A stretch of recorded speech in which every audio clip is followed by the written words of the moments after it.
Greetings! Chag Sameach, happy festival.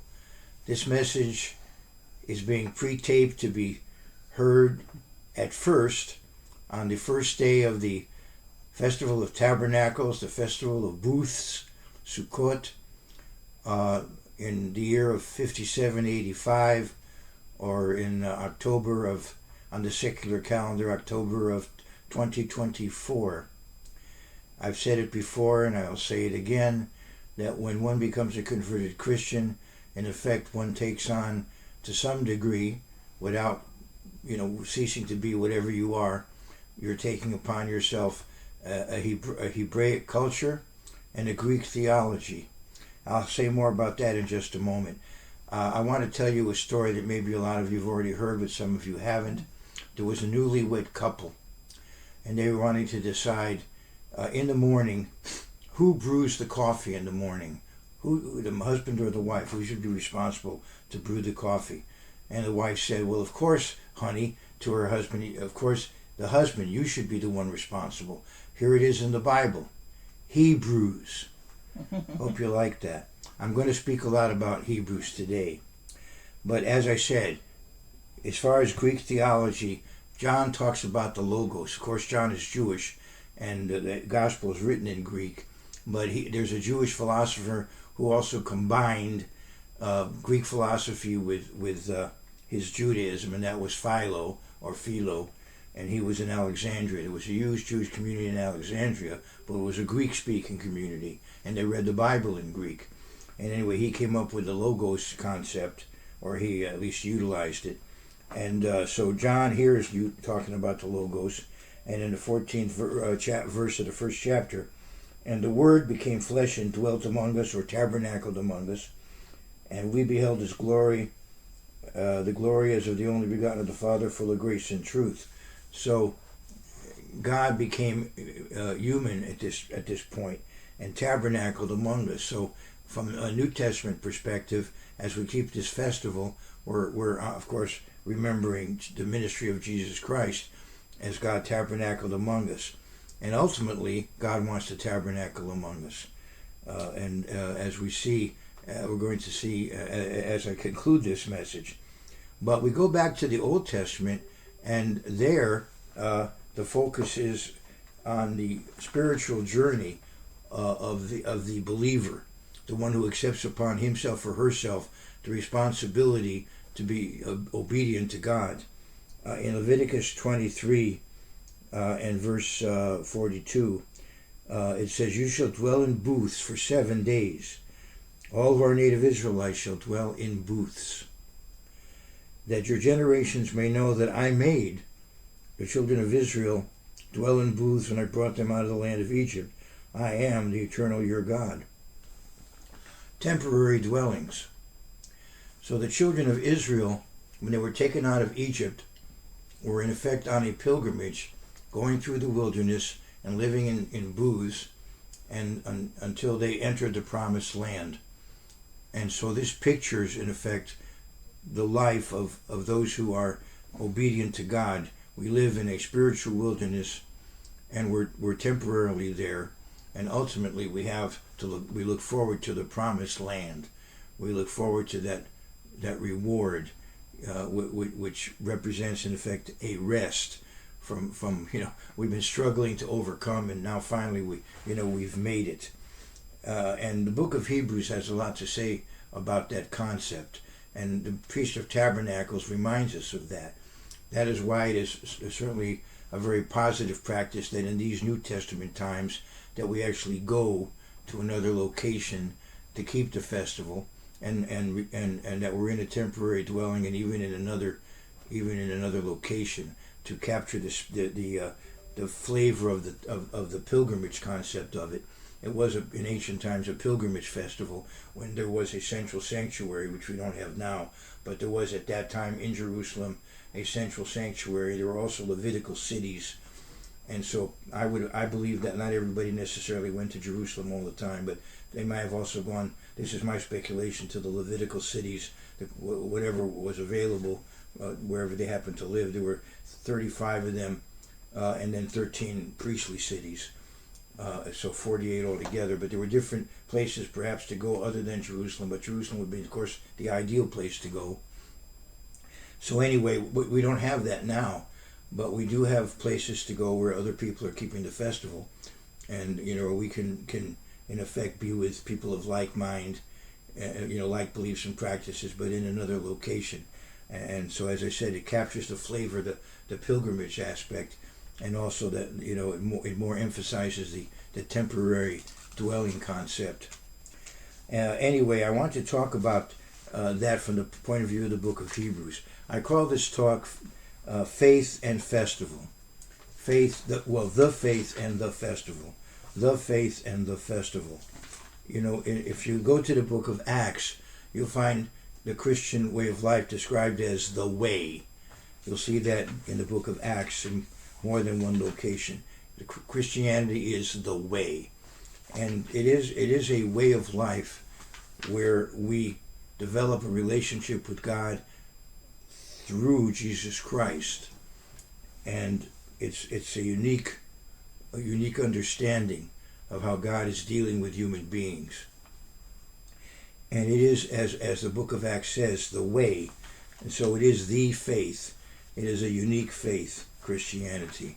It's not just a matter of, people want to be good and want to be rewarded on the other end for being good. They don't want to be bad, and they want to avoid punishment on the other end for being bad. That's a basic generic approach. But Christianity more specifically defines what is necessary for human beings to fulfill the potential that God, with which God created them. So anyway, it is the faith, and the faith is connected to this festival, because once we become a part of the faith, then this festival helps us to understand more of gives us more understanding of God's plan of salvation. And I will go to Galatians 2 before I go to Hebrews. I want to go to Galatians 2 and verse 20, and this is, of course, a memory verse that a lot of you know. Paul writes, "I have been crucified with Christ. I have been crucified with Christ. It is no longer I who live." So when you go through baptism, it's a kind of symbolic burial and then resurrection, revival. "I have been crucified with Christ. It is no longer I who live, but Christ lives in me. And the life which I now live in the flesh, I live by faith in the Son of God, who loved me and gave himself for me." So now we're in a different status in that sense, and we're in effect looking to an ultimate reward beyond this physical life. Now, if we go back to ancient Israel, or go back to the basic law, the Torah, the Pentateuch, the Chumash, the basis of what comes afterwards are the first 5 books, the 5 books of Moses, and the Sermon on the Mount, in effect, is explaining the spiritual intent of the Torah. Isaiah prophesied in Isaiah 42:21 that God would exalt the law, magnify the law, make it honorable. And so Jesus, who gave the law originally, did that in Matthew 5, 6, and 7. But I want to go back to the law and go back to the 5 books of the law, and they are a biography of a Christian. I learned this from a friend of mine, a scholarly man, when we were in Jerusalem together. He was studying at Hebrew University, and I was studying there too, and also teaching. We were a group of students. Most of the students were involved in archaeological excavations in the southwest corner of the Temple Mount. This was back in 1970. Anyway, let's look. In ancient times, in the ancient Middle East, it was customary to name a book by the first key word in the book. So when Jews talk about the book of Genesis, they call it Bereshit. And it says in Genesis 1:1, "In the beginning, God created the heavens and the earth." So we have "in the beginning." And each of us have roots. Each of us has a lineage. Each of us has a heritage, obviously. We have a beginning. And then we go to the next book of the Bible, Exodus. Now these are the names of the children of Israel who came to Egypt. Each man and his household came with Jacob. So this is, when Jews speak of this book, in Hebrew it's called Shmot, the book of names. So each of us has his own or her name, individual identity. We have our background, and then we have our own individual identity, our own person. And then we come to the third book of the Pentateuch, the book of Leviticus. And now it says, now the Lord called to Moses and spoke to him from the tabernacle of meeting, saying, so the first word in Hebrew is, and he called. And then, of course, it mentions the subject. Sometimes in Hebrew the verb precedes. In biblical Hebrew the verb often precedes the subject. So, Vayikra, and he called, that's the name of the third book. When Jews are speaking about it, they call it Sefer Vayikra. And so, once you have your personal identity, then God calls you. You are chosen to be one of those who are going to be part of the first fruits, who are going to learn now enough about God and his nature and his way of life, so that you can then become a part of the ruling family in the millennium under Jesus Christ. So you're called. But that puts you in a spiritual wilderness, and you're on a pilgrimage towards the promised land. And so now we go to the book of Numbers, and I'm in Numbers 1:1. Now the Lord spoke to Moses in the wilderness of Sinai, in the tabernacle of meeting, in the first day of the second month, in the second year after they had come out of the land of Egypt, saying. So now we have in the wilderness. So when Jews speak of the book of Numbers, as they're speaking in Hebrew, they normally call it Bamidbar, in the wilderness. So this is now our condition. So we're on a pilgrimage, the Christian walk. Often God's way of life is pictured in the Bible as a walk, as walking, because we're heading in a certain direction. We're heading, as I said, towards the promised land. And then we go to Deuteronomy. So if we're walking to the promised land, we need to be guided. God guided the children of Israel in the wilderness with a cloud by day and a pillar of fire by night. And here in Deuteronomy 1:1 it says, these are the words which Moses spoke to all Israel on this side of the Jordan, in the wilderness, in the plain opposite Suf, between Paran, Tophel, Laban, Hazeroth, and Dizahab. So these are the words. So now we have the book of words, Sefer Devarim. So these are the words. So now that you are in the wilderness, you want to get from point A to point B, you want to get to the promised land, you need words, you need directions. And so we have finally Devarim, the book of words. These are the words, so that gets you to where you need to go. A lot of scriptures on that, about how the law is a lamp. God's law is like a light, like a lamp in the darkness. Proverbs 6:23. So with this background now, we can go to the book of Hebrews, and we see that our life is compared to a journey to the promised land. And we're laboring, we're overcoming. God speaks of overcoming in the New Testament. And then finally, in effect, we have our rest, where we have our reward. Now, the Israelites had something similar. Physically, they were heading towards the promised land. But they sinned so badly that the first generation that came out of Egypt couldn't enter the promised land.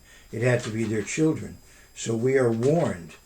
We are warned not to follow their bad example, but we have to make this commitment and keep it, so that indeed we can enter that promised land. Now, if you go to a synagogue on a Friday evening, you will be involved in the recitation of Psalm 95, and there he says in the 10th verse, for 40 years I was grieved with that generation, and said, it is a people who go astray in their hearts, and who do not know my ways. So I swore in my oath, they shall not enter my rest. So they were not able to enter the promised land, which would have been a rest, from the wandering in the wilderness. but this was a wonderful land flowing with milk and honey. And so now the second generation was able to enter the land. So we need to be careful that we don't follow their bad example, but that rather we keep our commitment so that we can enter into that rest. And so we see in Hebrews 4 and verse 9, that in our case, there still is a rest. Otherwise, the book of Psalms wouldn't have that in there. The book of Psalms is warning, don't make the mistake that the Israelites made. They couldn't enter the rest that was prepared for them. But it's in there for us, because we have a rest prepared for us. And we have to keep our commitment so that we can be there. And in the 9th verse of Hebrews 4, it says, Sabbatismos, there remains a keeping of a Sabbath.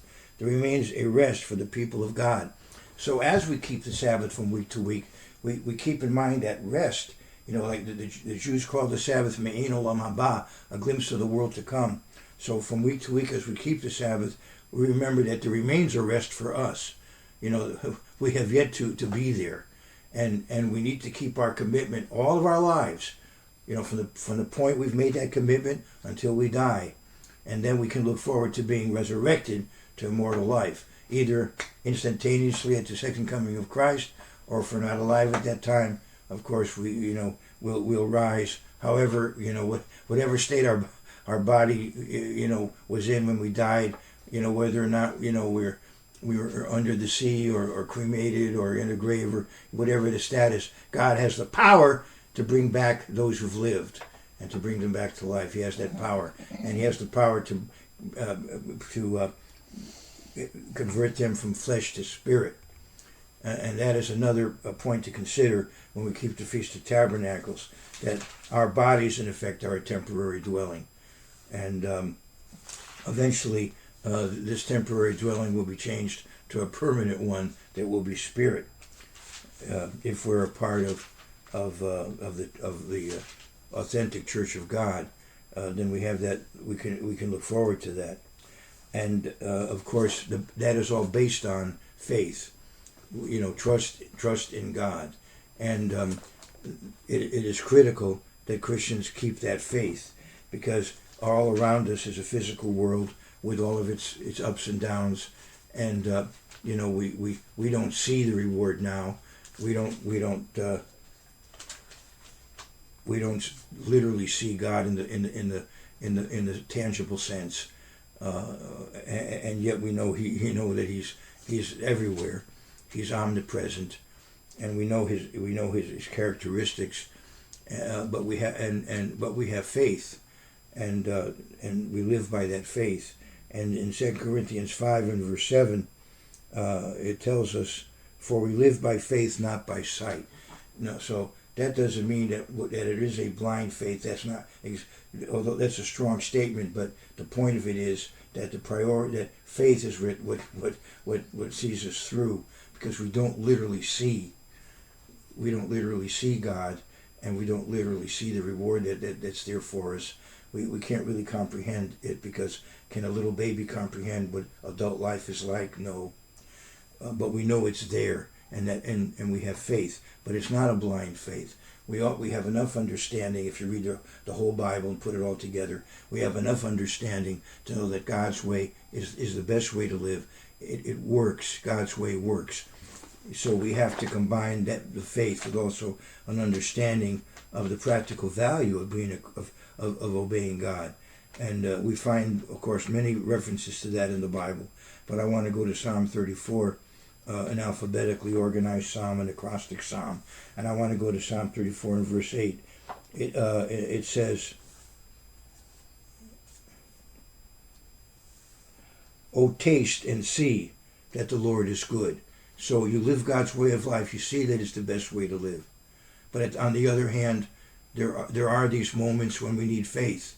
We don't have all the answers. We're not going to have all the answers in this life.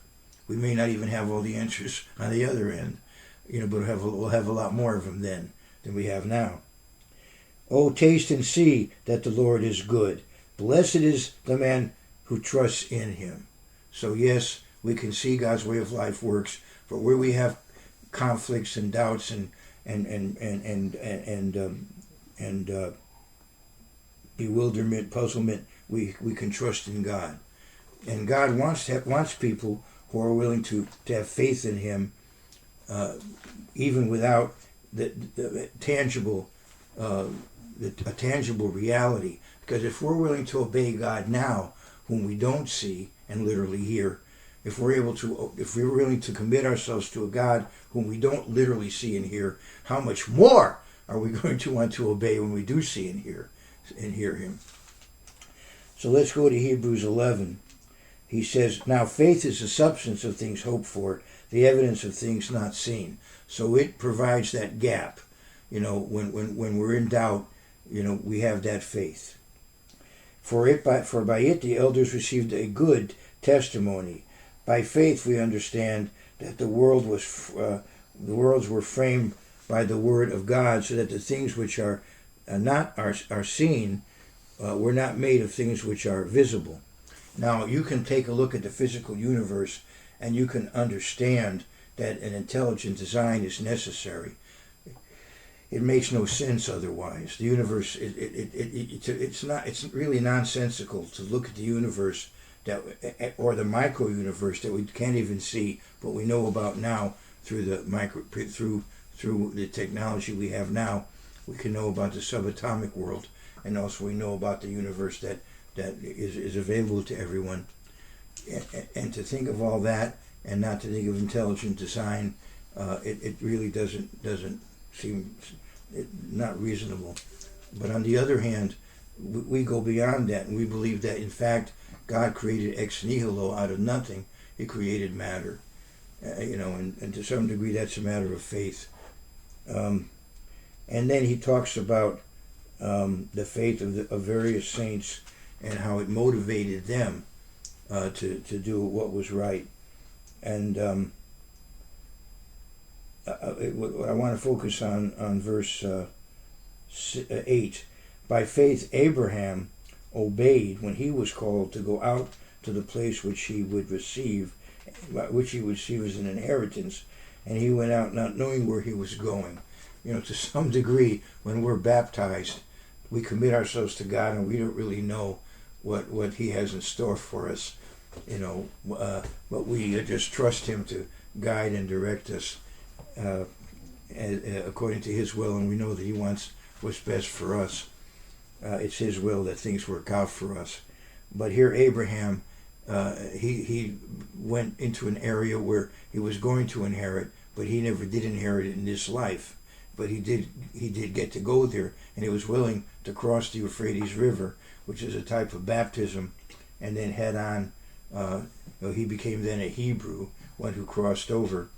He was also a descendant of Eber. Evidently, other people who came from crossed from the other side of the Euphrates River, but he crossed over the Euphrates and went to the promised land. By faith, he dwelt in the promised land as in a foreign country, dwelling in tents with Isaac and Jacob, the heirs with him of the same promise. So the patriarchs were in the promised land, but they were pilgrims there, and that's in effect our situation. I want to go to Psalm 37. Psalm 37, and I want the 11th verse right. There's a lot more I could say about that psalm. That's another acrostic, but anyway, I want to go to Psalm 37 and verse 11.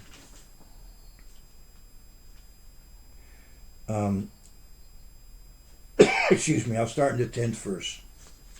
For yet a little while, and the wicked shall be no more. Indeed, of course, this is the translator adding a bit, but to get the thought across. Indeed, you will look carefully for his place, but it shall be no more. But the meek shall inherit the earth. The meek shall inherit the earth, and shall delight themselves in the abundance of peace. So we're living in this world now, and we're right now let's say a vulnerable minority. But someday we're going to run this world under Jesus Christ. So we're living in an area that ultimately we will inherit. But not now. We're not running the world now, nor should we attempt to run the world now. But anyway, that's something we can think about during this festival of tabernacles, this festival of temporary dwellings. I want to go to Matthew, the 5th chapter. And as I said earlier, in Matthew, the 5th chapter, we see the spiritual intent of the Torah.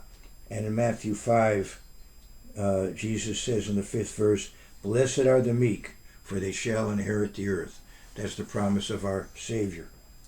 So we see that in Hebrews that our patriarchs lived as pilgrims, as we are now during this festival.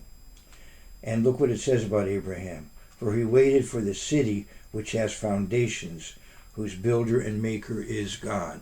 So he realized that ultimately he was heading for that new Jerusalem. Wow. You know, a lot of people, I think, in our community don't get the point that in ancient times, people made a pilgrimage to Jerusalem. They lived in temporary dwellings, but they were in the capital city of the country. They went to the city. They didn't go out to the boonies to sort of isolate themselves. Rather, they went to the city, and they went to the most beautiful edifice in that part of the world, to the Holy Temple, to perform, to involve themselves in the worship there. So yes, it was temporary dwellings, but they went also to the beautiful city of Jerusalem. And so we can look forward ultimately to this beautiful heavenly city, this new Jerusalem. I want to go on to verse 20, verse 13. People have suffered greatly for being Christians.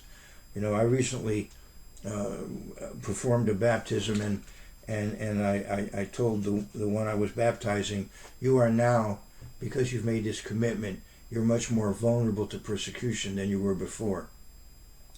That's the price we pay, but of course it's obviously worth it, because of what's waiting on the other end, for that matter. Anyway, he said here the book of Hebrews speaks about our predecessors in the faith. "These all died in vain, not having received the promises, but having seen them afar off, were assured of them, embraced them, and confessed that they were strangers and pilgrims on the earth. For those who say such things declare plainly that they seek a homeland." Pardon me. "And truly, if they had called to mind that country from which they had come out, they would have had opportunity to return." But that would be a very serious mistake. You keep that commitment, and as I told the person I recently counseled for baptism, you make that commitment, and that commitment is then there for the rest of your life. You need to repeat verse 13. I need to repeat verse 13. "These all died in faith, not having received the promises, but having seen them afar off, were assured of them, embraced them, and confessed that they were strangers and pilgrims on the earth." I want to go now to verse 14. "For those who say such things declare plainly that they seek a homeland.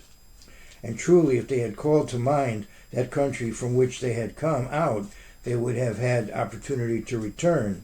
But now they declare a better, that is a heavenly country. Therefore God is not ashamed to be called their God, for he has prepared a city for them." So we can think about that during this festival when we're in a temporary abode, that really even when we go back to our regular homes, that's still just a temporary situation. We are physical, and physical things don't last, and people die. But ultimately, we can look forward to eternal life, immortal life, and we can look forward to God and that he intends to tabernacle with us. And so this life is in effect a pilgrimage, and we're heading towards the promised land. We're in a spiritual wilderness heading towards the promised land. So I want to conclude this talk by going to Revelation 21, and just keep in mind, one reason we come together at this festival is to think in terms of the fact that the day is coming when all around us people are going to be doing what we do now. probably a lot more effectively. The appointed times of God are going to be observed worldwide, and Christian living will be the way people live around the world. But at that time, we, hopefully my audience that hears this message, at that point will be, we hope and pray, spirit beings directing under Jesus Christ the world towards that wonderful future. And finally then, when the millennium is finished and all those events that happen at the end of the millennium, and then even later after the white throne judgment period, however long that lasts, finally we have in verse 4, let's go back to verse 3, and I heard a loud voice from heaven saying, behold, well, let's go back to even to verse 2. Then I, John, saw the holy city, Revelation 21:2, New Jerusalem, coming down out of heaven from God, prepared as a bride adorned for her husband. And I heard this period of time, this festival season for married couples, ought to be in a certain sense a kind of a second honeymoon. But for the whole church, it's a sign of kind of a second honeymoon with God. These festival seasons are like that as a spiritual analogy.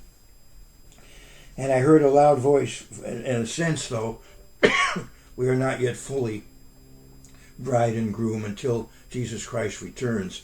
Then we have, spiritually speaking, the consummation of the marriage at the return of Jesus Christ. We have the marriage supper of the Lamb that you read about in Revelation 19. Anyway, then I John saw the holy city, New Jerusalem, coming down out of heaven from God, prepared as a bride adorned for her husband.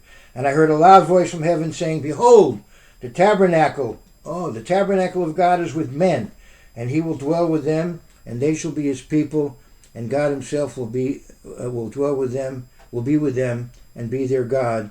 And God will wipe away every tear from their eyes. There shall be no more death, nor sorrow, nor crying. There shall be no more pain, for the former things have passed away. Then he who sat on the throne said, behold, I make all things new. And he said to me, these words are true and faithful. Right. Let me read that again. Then he who sat on the throne said, behold, I make all things new. And he said to me, write, for these words are true and faithful. So they were written, and they're here, to inspire us during this festival season.